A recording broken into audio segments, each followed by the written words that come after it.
Hello everyone, welcome to ND nursing coaching. आप सभी का एनडी नर्सिंग कोचिंग में हार्दिक स्वागत है। तो आज की क्लास में हम देखने वाले हैं रीनल ट्रांसप्लांटेशन के बारे में। ओके, तो रीनल ट्रांसप्लांटेशन, जब देखिए, अगर हम एक नर्सिंग की बात करें तो नर्सिंग फील्ड में भी जो पुरानी चीजें थी वो आजकल बदलकर नई नई टेक्नोलॉजी आ रही है।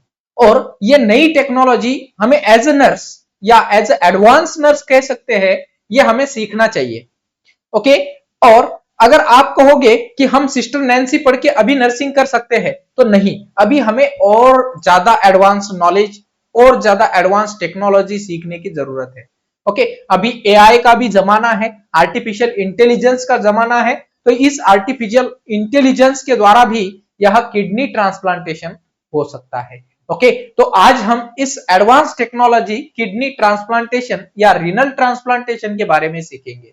सभी से एक ही निवेदन रहेगा कि अपनी नोट्स बनाते रहिए, जहां पे भी डाउट है कृपया डाउट पूछ लेना। ओके, और क्लास को अगर आपको अच्छा लगता है तो लाइक जरूर कर लेना। स्टार्ट कर देते हैं आज की क्लास, रीनल ट्रांसप्लांटेशन। ओके, तो एक्चुअली रीनल का ट्रांसप्लांटेशन जो है वो कैसे होता है उसके बारे में देखेंगे। तो हेडिंग लगा लेंगे सब लोग।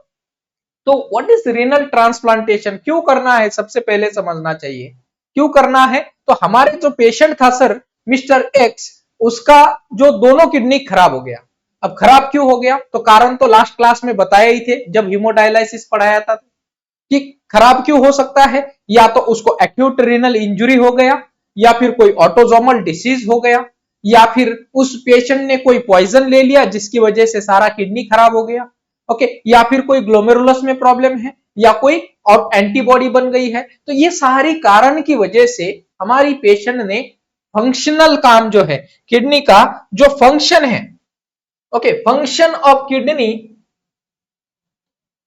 Is Altered. ओके, क्या अल्टर्ड हुआ है, फंक्शन किडनी का अल्टर्ड हुआ है। तो इसीलिए हमें क्या करना है, एक नया किडनी पेशेंट के अंदर बिठाना है। Okay, so what is renal transplantation, so it's a healthy kidney is transplanted in a kidney failure patient। ये सिंपल सी डेफिनेशन है, कुछ नहीं है। एक हमारे किडनी फेल्योर वाले पेशेंट में नई एक पेशेंट की किडनी डाल देना, उसको हम किडनी ट्रांसप्लांटेशन कहते हैं। लेकिन ये दो प्रकार के ट्रांसप्लांटेशन हो सकते हैं। डोनर हमारे पास दो प्रकार के हो सकते हैं। एक, जो पेशेंट जिंदा है वो एक डोनर हो सकता है, that is called as living donor. और दूसरा हो सकता है कैडेवर। कैडेवर मतलब कौन, कि ऐसा कोई पेशेंट जिसका ब्रेन डेड है, ऐसा कोई पेशेंट जो कि कंप्लीटली अभी रिसेंटली डेड हो चुका है, एक्सीडेंट में मारा गया, लेकिन उसकी दोनों किडनी अच्छी है, तो इसको हम कैडेवर कहते हैं। ओके, नाउ इंडिकेशन, किसका किडनी ट्रांसप्लांटेशन करना चाहिए। तो किडनी ट्रांसप्लांटेशन के लिए जिस पेशेंट को क्रोनिक किडनी डिसीज है, जिस पेशेंट के अंदर लाइफ लॉन्ग, उसी पेशेंट में हमें लाइफ लॉन्ग इम्यूनोसप्रेसिव ट्रीटमेंट देनी पड़ेगी। अगर पेशेंट ने किडनी ट्रांसप्लांट कर लिया तो किडनी रिजेक्शन का चांसेस बहुत ज्यादा होता है। और इस रिजेक्शन को प्रिवेंट, रिजेक्शन क्यों होगा, बिकॉज हम क्या कर रहे हैं, हमारे बॉडी का एक दूसरे पेशेंट की बॉडी का ऑर्गन हमारे बॉडी में फिट कर रहे हैं। तो हमारी बॉडी क्या करेगी, उसको एक फॉरेन सब्सटेंस मान के उसके लिए, उस किडनी के लिए एंटीबॉडी बनाना स्टार्ट कर देगी। तो उसको प्रिवेंट करने के लिए हमें क्या करना है, continuous life long immunosuppressive therapy हमें देनी है। ओके, अब डोनर, डोनर कौन हो सकता है, तो डोनर हो सकते हैं दो टाइप्स के। कौन से, एक है आपका लिविंग डोनर। लिविंग डोनर में जैसे एक बच्चे को एक्यूट किडनी इंजुरी हो गया, तो बच्चे के पिताजी उसको एक किडनी दे देंगे और पिताजी एक किडनी पर जिंदा रह सकते हैं। ओके, तो पिताजी एक किडनी पर जिंदा रहेंगे और जो बच्चे की दोनों किडनी खराब हो गई है वो एक किडनी पर जिंदा रह सकता है। ओके, सो किडनी अगर एक भी हो तो भी काम चल सकता है। ओके, सो लिविंग डोनर में कौन कौन आ सकते हैं, तो लिविंग में बेस्ट अगर पूछा जाए कि बेस्ट लिविंग डोनर अगर आपको पूछा जाए तो who is identical twins. Okay, identical twins जो है वो बेस्ट डोनर होता है। वर्स्ट डोनर कौन है, फिर वर्स्ट लिविंग डोनर कौन होता है, कि जिसका मतलब किडनी लेने से दिक्कत हो सकती है। तो ऐसा हो सकता है हमारी वाइफ के साथ। ओके, तो वाइफ की किडनी यूजुअली नहीं चलती है। ओके, तो आपको दोनों क्वेश्चन याद रखने हैं। कैडेवर, कैडेवर मतलब जिसका डेथ हो चुका है, तो ऐसे पेशेंट में जो या फिर जो पेशेंट का ब्रेन डेड है, that is called as cadaver. अब रिसिपिएंट, तो रिसिपिएंट कौन है? तो हमारा जिस पेशेंट के अंदर क्रोनिक किडनी डिसीज या किडनी कंप्लीटली फेल हो चुका है, वो है हमारा रिसिपिएंट। अब रिसीवर कौन हो सकता है? तो रिसीवर जिसके अंदर क्रोनिक किडनी डिसीज है या फिर रीनल फेल्यूर है। नो, अब क्राइटेरिया क्या होना चाहिए रीनल ट्रांसप्लांटेशन के लिए? तो क्राइटेरिया है कि it is the same criteria और सम क्राइटेरिया इज इसेंशियल। किसके लिए? रीनल ट्रांसप्लांटेशन के लिए। क्या क्राइटेरिया है? तो सबसे पहला क्राइटेरिया है कि डोनर एंड रिसिपिएंट का मैचिंग होना चाहिए। अब मैच क्या? उसके फेस टू फेस हमें मैच नहीं करने हैं कि वो दोनों एक जैसे नहीं दिखने चाहिए। ओके, तो मैचिंग क्या करना है? मैचिंग करना है हमें एबीओ टाइपिंग करनी है। क्या करना है सर? ABO typing.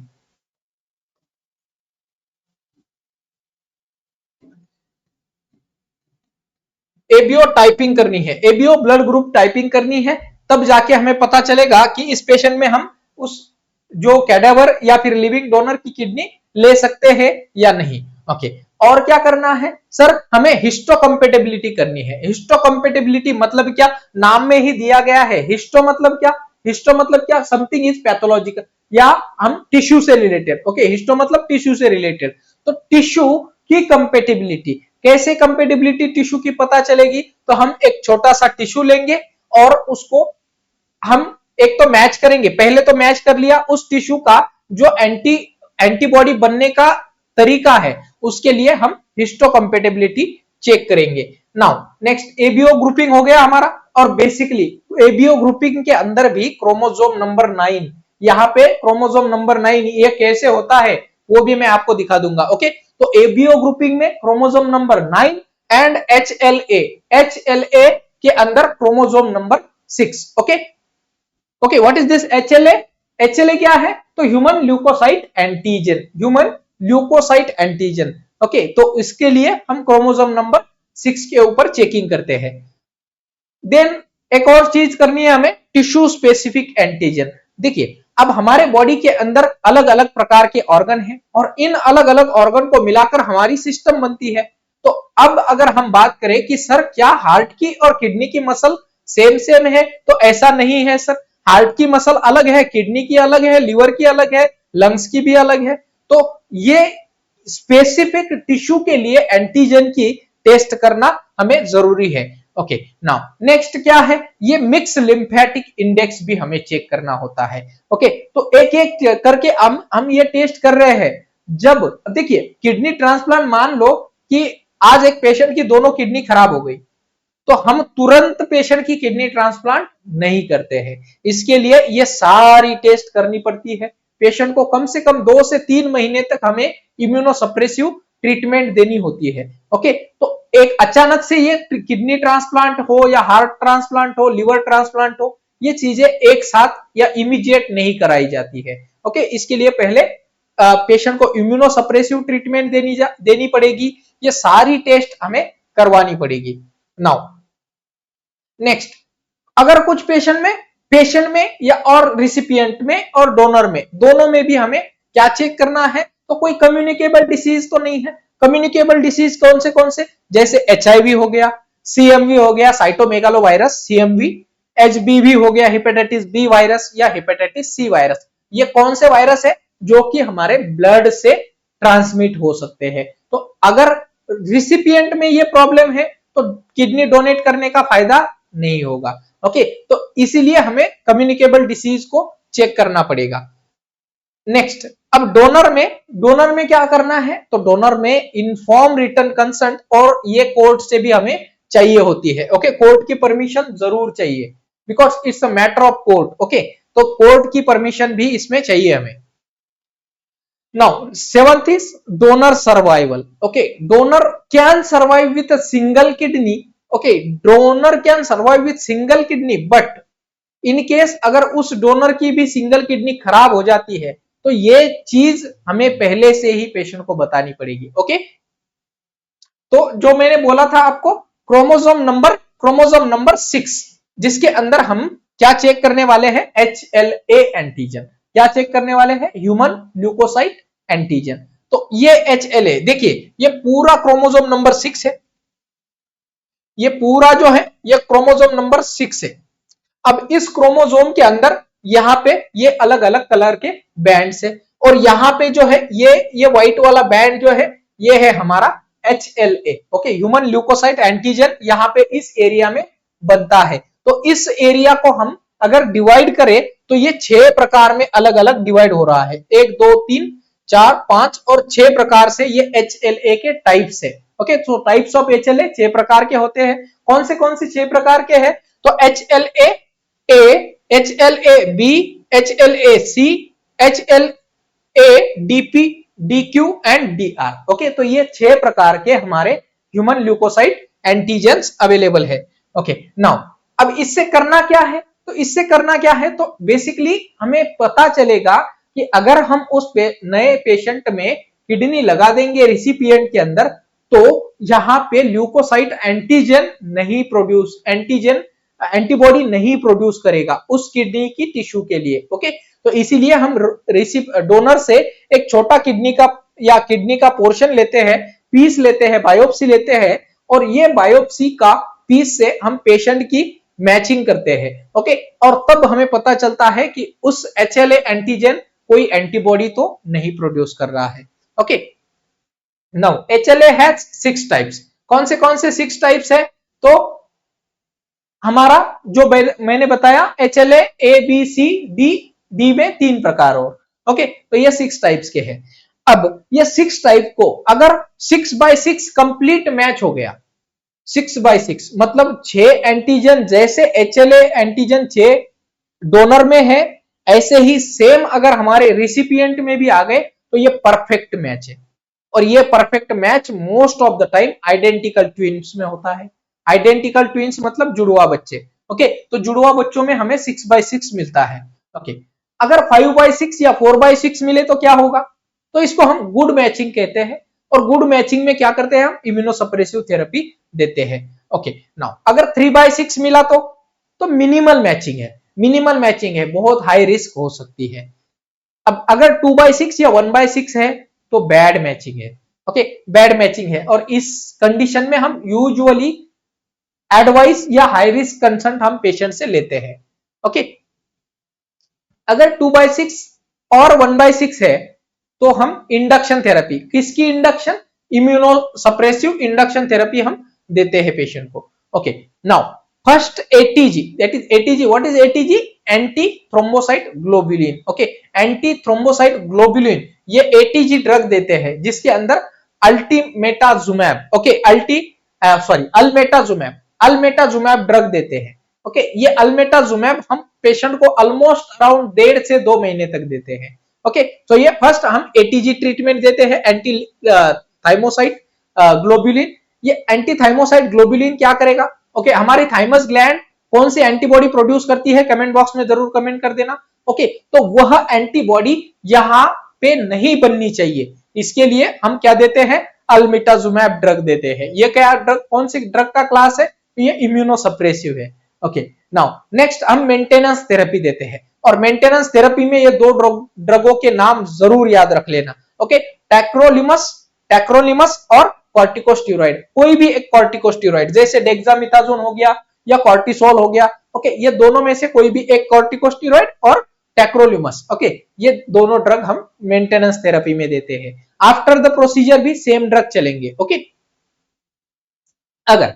3x6 है तो हम क्या करते हैं? एंटी CD25 बेसिलैक्स मैप देते हैं। Okay, anti CD25।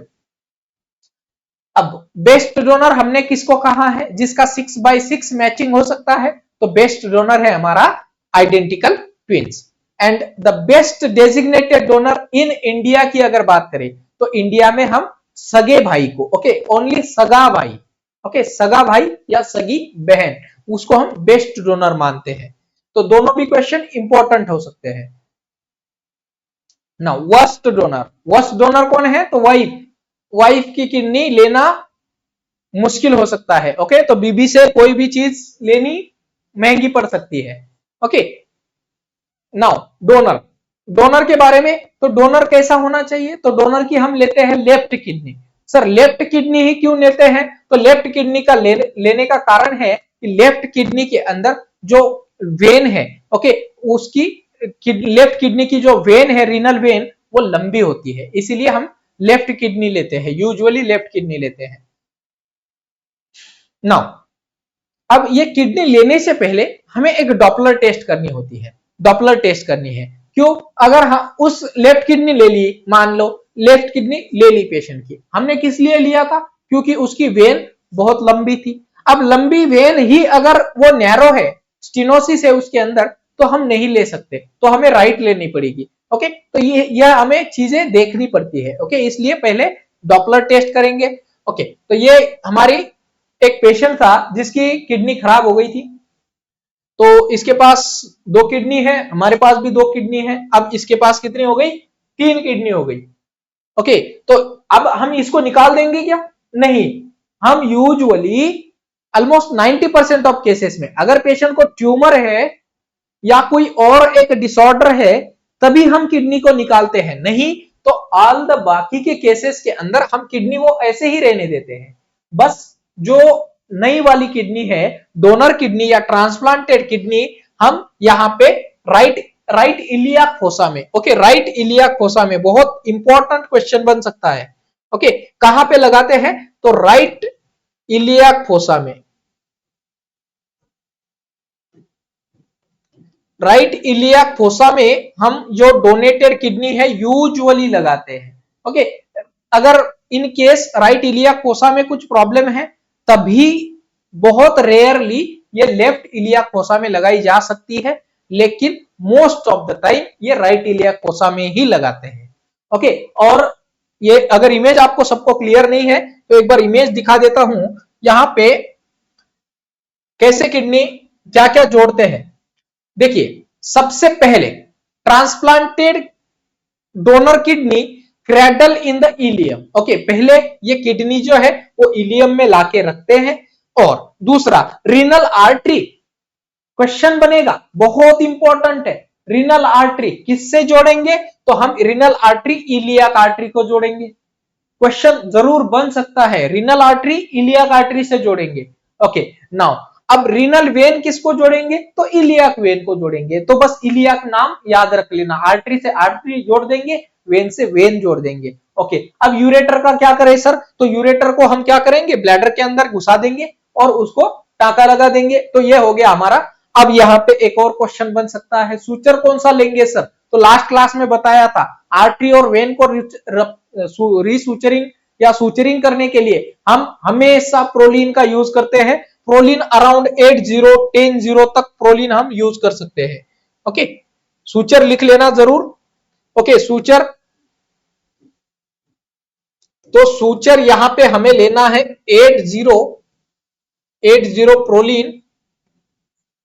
प्रोलीन कैसा है, कौन सा सूचर है, तो प्रोलीन हमारा नॉन एब्जॉर्बेंट सूचर है, नॉन एब्जॉर्बेंट सूचर है, नॉन एब्जॉर्बेंट एंड मोनोफिलामेंटल, मोनोफिलामेंटल सूचर है, मोनोफिलामेंटल, नॉन एब्जॉर्बेंट मोनोफिलामेंटल सूचर है। और इसकी एक खासियत है सर, और भी एक खासियत है, क्या खासियत है,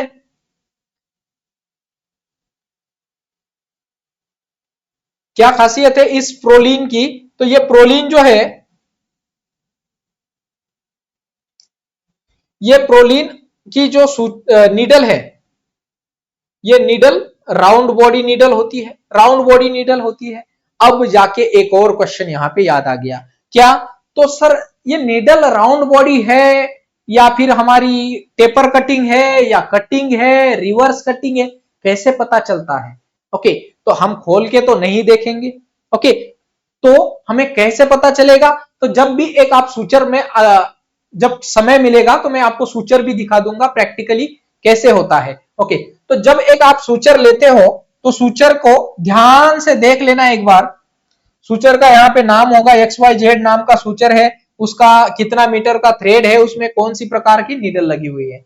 अब नीडल राउंड बॉडी अगर हो, नीडल अगर राउंड बॉडी हो तो इस सूचर की पैकेट के ऊपर ऐसा एक पहले गोला होगा और उस गोले के अंदर एक ऐसी बिंदी लगाई होगी। ओके, तो वो जो सूचर होगा वो आपका होगा राउंड बॉडी सूचर। एक ऐसा गोला और गोले के अंदर अगर फुल बिंदी हो तो वो है आपका राउंड बॉडी सूचर। ओके, अब दूसरे प्रकार का सूचर देखना है हमें।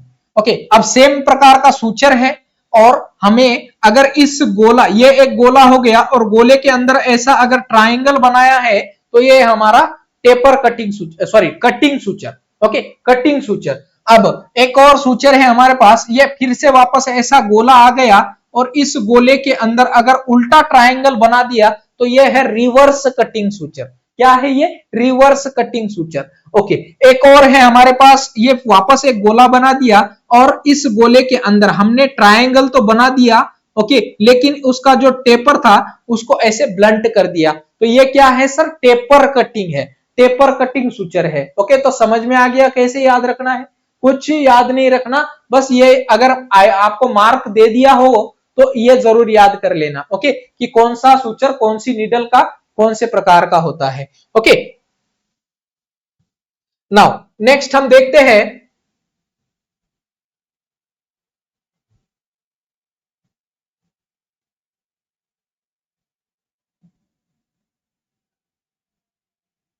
Receiver.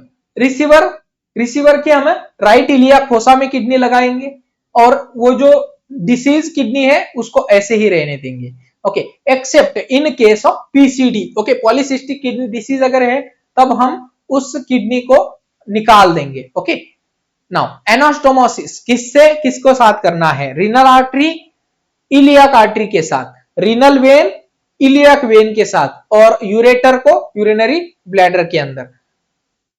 Now next subsequent transplantation, अगर मान लो एक किडनी जो डोनर को दी, रिसिपिएंट को दी गई थी वो खराब हो गई वापस, तो वापस हम दूसरी और किडनी एक लगा सकते हैं। तो इसीलिए राइट इलियाक फोसा में हम यह किडनी रखते हैं। अब प्री प्रोसीजर केयर क्या करनी है? प्री प्रोसीजर मतलब अब किडनी ट्रांसप्लांट हमारा सब कुछ मिल गया है, डोनर भी है हमारे पास, सब प्लान हो चुका है। पहले क्या करेंगे? पहले तो पेशेंट को 2-3 महीने के लिए इम्यूनो सप्रेसिव थेरेपी देंगे। उसके बाद अगर हमारे पास immunosuppressive therapy proper complete हो गई तो फिर हम कुछ जांचें करेंगे उस दौरान।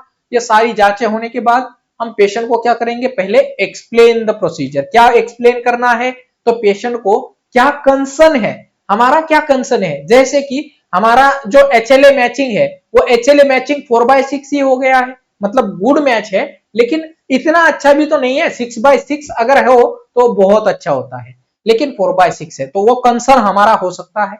परमिटेड है या नहीं है? ओके, कितना टाइम लगेगा पेशेंट को बहुत पूरा ठीक होने के लिए? पेशेंट को बहुत ज्यादा साइकोलॉजिकल प्रॉब्लम भी हो सकती है। क्यों? क्योंकि पेशेंट का ये बहुत बड़ा ऑपरेशन है। ओके, तो साइकोलॉजिकल सपोर्ट हमें पेशेंट को देना होगा, इम्यूनो सप्रेसिव थेरेपी देनी है।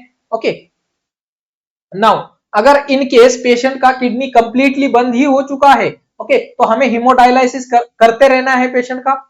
और इस पेशेंट में, ये पेशेंट जो है बहुत हाई रिस्क है इंफेक्शियस डिसीज के लिए, तो हम क्या करेंगे? इस पेशेंट को असेप्टिक प्रिकॉशन फॉलो करेंगे। अब इस पेशेंट के अंदर कौन सी नर्सिंग की प्रैक्टिस फॉलो करेंगे? ओके, आपके पास दो ऑप्शन है, दो ऑप्शन है।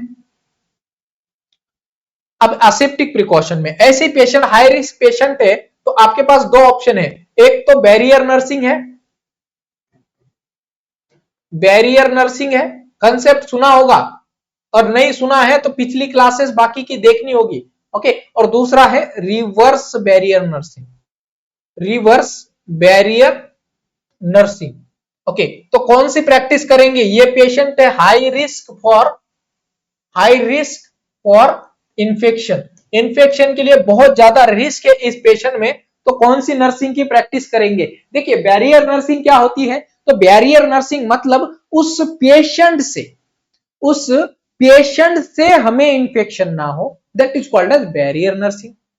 रिवर्स बैरियर इसका उल्टा कर दो कि हमारे से, हमसे, हेल्थ केयर वर्कर से या विजिटर से या कोई भी फैमिली मेंबर से पेशेंट को इंफेक्शन ना हो, क्योंकि वो पेशेंट इम्यूनो कॉम्प्रोमाइज है, उसके लिए हम क्या करेंगे practice, reverse barrier nursing. Okay, अब इसके बारे में डिटेल आगे जाके हम सीखने वाले हैं। Okay, now next code specific time. अब कोड स्पेसिफिक टाइम मतलब क्या कि ये इमरजेंसी जो प्रोसीजर है ये इस तरह से हम नहीं करते हैं, इसका पूरा प्लान होता है। यहाँ पे दोनों साइड पे एक ही ऑपरेशन थिएटर में दोनों टेबल पे, दो ऑपरेशन टेबल पे दोनों साइड पेशेंट होंगे और इधर इस डोनर पेशेंट की किडनी निकालने का समय है और यहाँ पे जो रिसिपिएंट है इस रिसिपिएंट का भी यहाँ पे हम रेडी करके रखते हैं। ओके, राइट इलिया कोसा में इंसिजन देके वहां पे प्रॉपरली जगह बना के और जो रिनल इलियाक आर्टरी और इलियाक वेन है उसको भी आइडेंटिफाई कर लेंगे और जो यूरिनरी ब्लैडर है उसको भी एक्सपोज करके रख लेंगे। ओके, तो मतलब साथ ही साथ पैरेलल दो टीम यहाँ पे काम करती रहती है। ओके, जैसे ही इस डोनर से हमने किडनी निकाल लिया तो सेम टाइम में हमारे पास यहाँ पे ट्रांसप्लांटेशन के लिए टाइम लगना चाहिए। ओके, तो that is called as code specific time, मतलब कि time between kidney removal to the kidney transplant. Okay, कितना समय लगा तो उसको बोलते हैं हम code specific time.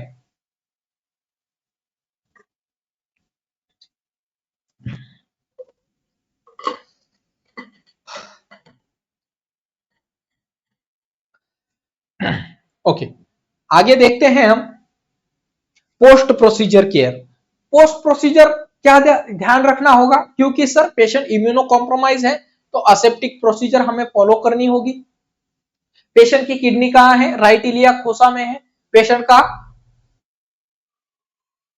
Urine output हमें मेजर करना है। Okay, take time few days. Okay, immediately अगर यहां पे एक और क्वेश्चन, अगर हम पेशेंट लिविंग पेशेंट का अगर हम किडनी ट्रांसप्लांट करते हैं पेशेंट में और एचएलए मैचिंग जो है वो प्रॉपर है 4/6 या 6/6 है तो यूरिन जो है वो इमीडिएटली आना स्टार्ट हो जाता है।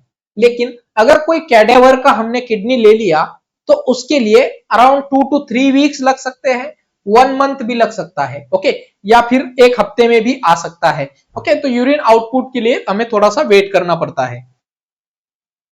नेक्स्ट, अगर नहीं आ रहा है यूरिन आउटपुट तो हीमोडायलिसिस हमें करना पड़ेगा।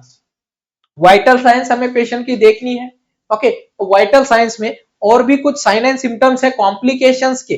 कॉम्प्लिकेशंस क्या क्या कॉम्प्लिकेशंस हो सकते हैं किडनी ट्रांसप्लांटेशन में, तो एक्यूट रिजेक्शन हो सकता है।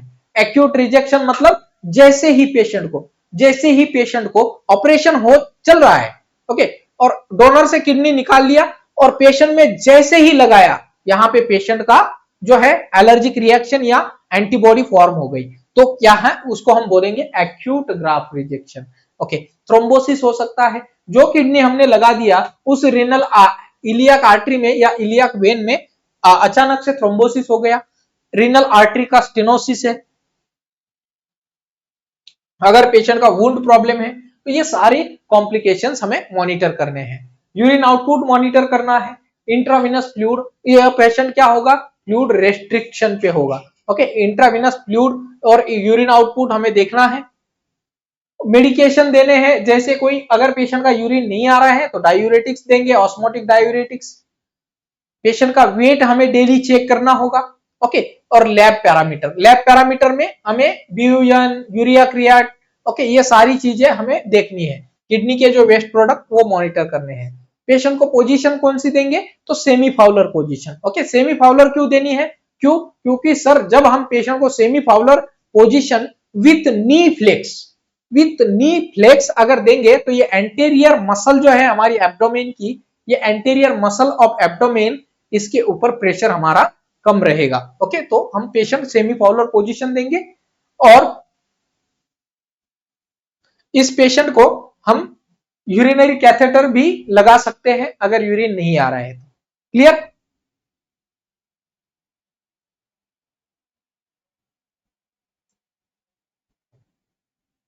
Okay, now discharge monitoring. अब जो भी वुंड से डिस्चार्ज आता है या यूरिन अगर आ रही हो, अगर यूरिन इनिशियली मतलब 24 घंटे तक अगर पिंक हो तो उसको हम नॉर्मल कहेंगे, क्वेश्चन जरूर बनेगा। अगर इनिशियली विद इन 24 आवर में अगर यूरिन पिंक आ रही है, इट्स नॉर्मल फाइंडिंग, लेकिन 24 घंटे के बाद भी पिंक आ रही है, एबनॉर्मल है। Okay, clear?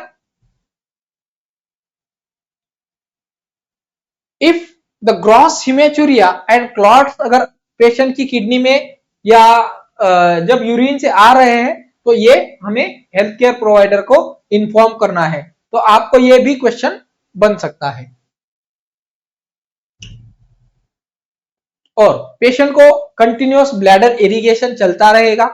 ओके, तो ये ब्लैडर इरिगेशन सबको पता ही होगा, अगर नहीं पता है तो मैंने अपनी क्लास ले चुका हूं ब्लैडर इरिगेशन के ऊपर, वो देख लेना। Now irrigate the prescribe medicine. Okay, जो भी सॉल्यूशन से इरिगेशन बोला है उस सॉल्यूशन से हमें इरिगेट करना है। Okay, basic nursing care provide करनी है, जैसे कि ओरल केयर हो गया। क्यों? क्योंकि सर पेशेंट हाई रिस्क है इन्फेक्शन के लिए। ओके, तो बेसिक नर्सिंग केयर। उसके बाद encourage coughing and breath deep breathing exercise. क्यों कफिंग और डीप ब्रीदिंग एक्सरसाइज? क्यों? क्योंकि सर जब पेशेंट का किडनी ट्रांसप्लांट हो रहा था तो ये पेशेंट हमने इंट्यूबेट करके रखा था। इंट्यूबेट कैसे किया? तो पेशेंट की सांस की नली के अंदर एक ट्यूब डाला, जिसको हम एंडोट्रकियल ट्यूब कहेंगे। अब ये ट्यूब डालने के बाद क्या था, पेशेंट सांस नहीं ले रहा था, तो सांस कौन ले रहा था? सांस वो वाली सांस नहीं।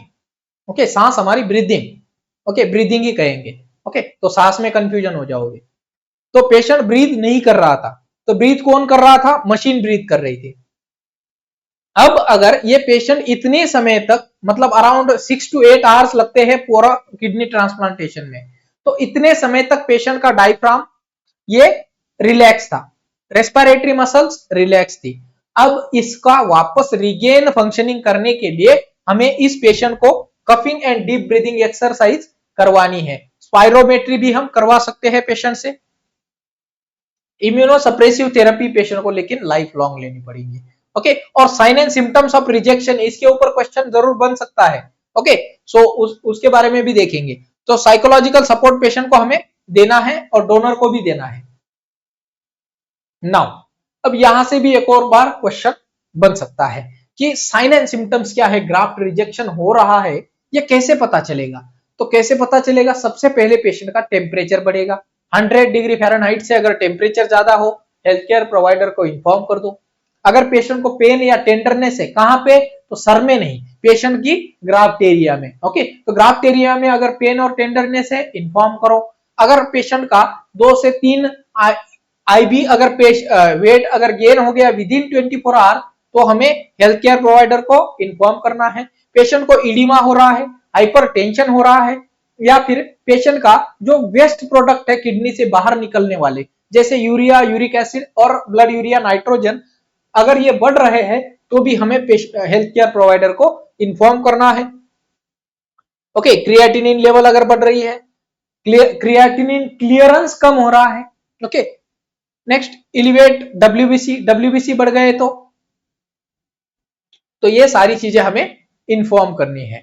ओके, अब रिजेक्शन कंफर्मेटरी टेस्ट क्या है? ओके, कंफर्मेटरी टेस्ट अगर पूछा जाए कि हमें रिजेक्शन का कंफर्मेटरी टेस्ट क्या है, तो हमारा अल्ट्रासोनोग्राफी है। ओके, अल्ट्रासोनोग्राफी टेस्ट ये कंफर्मेटरी टेस्ट होती है रिजेक्शन के लिए। ओके, नाउ अगर हाइपर एक्यूट है, ओके, अगर हाइपर एक्यूट है, अल्ट्रासोनोग्राफी और बायोप्सी भी हम कर सकते हैं। ओके, लेकिन अगर कंफर्मेटरी बोले तो ultrasonography and then biopsy.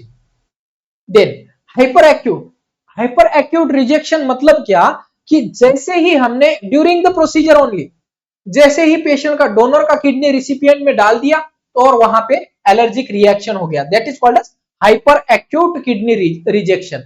Okay, जो कि विद इन 24 आवर्स होता है। दूसरा टाइप है acute kidney rejection within 100 days. Okay, next है chronic rejection. Chronic rejection more than अगर 100 डेज है तो उसको क्रोनिक रिजेक्शन कहेंगे। पोस्ट ट्रांसप्लांटेशन इन्फेक्शन कौन से हो सकते हैं, यहां से भी क्वेश्चन बन सकता है। क्या क्या बन सकते हैं इन्फेक्शन? तो SSI, सर्जिकल साइट इन्फेक्शन। कब कहेंगे सर्जिकल साइट इन्फेक्शन? अब एक बार और आपको बताता हूं। मान लो एक रोड ट्रैफिक एक्सीडेंट का पेशेंट आपके पास आया हुआ है, ठीक है। पेशेंट का पैर फ्रैक्चर हुआ था, तो फ्रैक्चर वाले पैर में हमने क्या किया, एक एक्सटर्नल फिक्सेटर पेशेंट को लगा दिया। तो क्या ये पेशेंट को हम सर्जिकल साइट इंफेक्शन में लेंगे या नहीं लेंगे? कमेंट कीजिए, लेंगे या नहीं लेंगे? तो नहीं लेंगे। क्यों? क्योंकि सर हम सर्जिकल साइट इंफेक्शन उन्हीं पेशेंट को लेते हैं जो प्रोसीजर क्लीन या क्लीन कंटामिनेटेड है। जो प्रोसीजर क्लीन है या फिर क्लीन कंटामिनेटेड है, क्लीन कंटामिनेटेड। ओके, अब ये क्या चीज है? तो ये इसका मतलब क्लीन प्रोसीजर मतलब कैसे? जैसे कि इन्फ्लेम्ड अपेंडिक्स है और उस इन्फ्लेम अपेंडिक्स को हमने निकाल दिया, तो अपेंडिक्स रप्चर हुआ था क्या? नहीं हुआ था सर। तो अपेंडिक्स कैसा था? क्लीन था, अभी तक जस्ट इन्फ्लेमेशन था। ओके, मान लो अगर इसी अपेंडिक्स की जगह पे अगर हम बोल सकते हैं तो कोलीलिथियासिस, अगर कोलीलिथियासिस का पेशेंट है, कोलिसिस्टेक्टोमी कर दिया, प्रोसीजर कैसी थी? क्लीन थी, पेशेंट को इन्फेक्शन था? नहीं था। ओके, नाउ अगर क्लीन कंटामिनेटेड, जैसे हमारी रेस्पिरेटरी ट्रैक में, ओके, या फिर हमारी जीआई ट्रैक में, जीआई ट्रैक में ऑलरेडी कुछ ना कुछ जो जीआई फ्लोरा है वो हमारा इन्फेक्टिव होता है, बट वहां पे क्लीन कंटामिनेटेड प्रोसीजर है। ओके, तो वहां पे हम यह सर्जिकल साइट इंफेक्शन काउंट करते हैं। लेकिन कंटामिनेटेड सर्जरी में, क्योंकि ये पेशेंट हमारा रोड ट्रैफिक एक्सीडेंट का था, इस पेशेंट के अंदर इंफेक्शन हो सकते हैं, पहले के ही इंफेक्शन हो सकते हैं। That is why we will not take this patient at in case of surgical site infection. लेकिन अब ये किडनी ट्रांसप्लांट वाला लेंगे या नहीं लेंगे? 100% लेंगे। क्यों? क्योंकि सर पेशेंट को कोई इंफेक्शन नहीं है और पेशेंट जो डोनर का किडनी हम दे रहे हैं, दोनों को हमने इम्यूनो कॉम्प्रोमाइज या इम्यूनो सप्रेसिव ट्रीटमेंट दिया था, तो ये इन्फेक्टेड नहीं होंगे। Okay, now less than 1 month, अगर लेस देन 1 मंथ में पेशेंट में एमआरएसए आ गया। What is MRSA? Methicillin resistant staphylococcus aureus. Okay, जब भी कोक्काई नाम आता है तो राउंड राउंड बॉडी याद रख लेना। ओके, कोक्काई राउंड राउंड होते हैं, तो एमआरएसए ये मेथिसिलिन रेजिस्टेंट स्टेफाइलोकोकस ऑरियस अगर within a month patient के कल्चर में आता है, then it is called as surgical site infection हो चुका है पेशेंट को। Sir why MRSA only? बहुत सारे बैक्टीरिया है हमारे पास, बहुत सारे माइक्रो ऑर्गेनिज्म है, लेकिन ये मेथिसिलिन रेजिस्टेंस ऑर्गेनिज्म जो है, ये रेजिस्टेंट ऑर्गेनिज्म हमें हॉस्पिटल में ही मिलते हैं। ओके, नाउ नेक्स्ट, अगर 1 से 6 महीने के अंदर हमें साइटोमेगालो वायरस मिलता है पेशेंट के अंदर, तो भी हम उस पेशेंट को सर्जिकल साइट इंफेक्शन कह सकते हैं, या फिर इसी को हम हॉस्पिटल एक्वायर्ड इंफेक्शन या नोजोकोमियल इंफेक्शन कह सकते हैं। अगर 1 से 6 महीने के अंदर पेशेंट को ईबीवी आ गया, जैसे इप्स्टीन बार वायरस, हेपेटाइटिस बी या सी, अगर मोर देन 6 मंथ के अंदर बीके वायरस या एस्परजिलोसिस आ गया, तो हम उसको सर्जिकल साइट इंफेक्शन में लेंगे। अब एक और क्वेश्चन, मोस्ट कॉमन इंफेक्शन कौन सा है? तो मोस्ट कॉमन इंफेक्शन हमारा सीएमवी होता है, साइटोमेगालो वायरस होता है, और इसका जो साइन एंड सिम्टम्स है वो ओवल शेप आईज उस पेशेंट की हमें मिलेंगी। क्लियर? और पोस्ट ट्रांसप्लांटेशन अगर लिम्फोमा हो गया, देन उसका पॉजिटिव ऑर्गेनिज्म हो सकता है ईबीवी। क्लियर? ओके, तो यहां तक आज हमने देखा है किडनी ट्रांसप्लांटेशन के बारे में या रीनल ट्रांसप्लांटेशन के बारे में। अभी तक किसी को कुछ डाउट है? सभी से निवेदन होगा, एक बार अगर टॉपिक नहीं समझ में आया, जितनी चीजें बताई है इतना ही हमारी एग्जाम के लिए काफी है। अब इससे जो भी क्वेश्चन बनेंगे उसको सॉल्व जरूर करना है, और ये टॉपिक आपका यहां पे फिर खत्म हो जाएगा। Okay, thank you.